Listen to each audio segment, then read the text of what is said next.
네, 또 부족한 병상 문제를 해결하기 위해서 퇴원 기준도 완화하기로 했습니다. 증상이 호전되면 바로 퇴원시키고 생활치료센터에서 경과 관리를 받도록 해 병상 회전율을 높이겠다는 겁니다.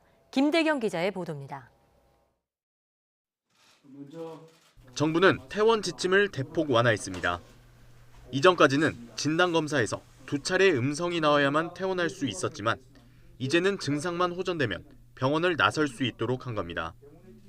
다만 퇴원하더라도 전염력이 없어질 때까지 생활치료센터에서 경과 관찰을 받아야 합니다.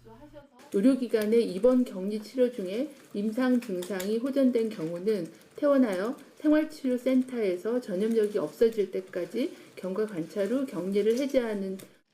지난달 20일 국내 첫 코로나19 확진자가 나온 이후 확진 환자는 3,000명 넘게 늘었지만 현재까지 퇴원 환자는 30명에 불과합니다.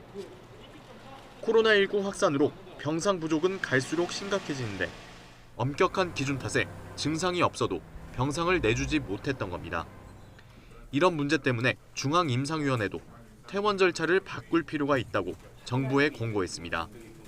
환자는 멀쩡한데 그 환자가 퇴원을 못하고 있으니까 중증 환자가 치료를 못 받는 문제가 생겼습니다. 그래서 임상 증상이 좋아지는 분들은 바로바로 퇴원을 시키는 게 좋겠다라는 생각을 하고 있습니다.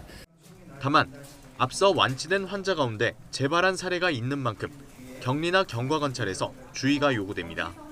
임상 증상이 좋아지는 분들은 최초 증상 발생부터 21일 정도가 지나면 대개는 거의 대부분의 환자들이 몸에서 바이러스가 배출이 안 되기 때문에 저희가 21일이라는 기준을 마련했습니다. 정부가 퇴원 절차를 완화하기로 결정하면서 거의 포화 상태에 이르고 있는 음압병상 등 격리병실 부족 문제에 다소 숨통이 트일 것으로 보입니다. YTN 김대겸입니다.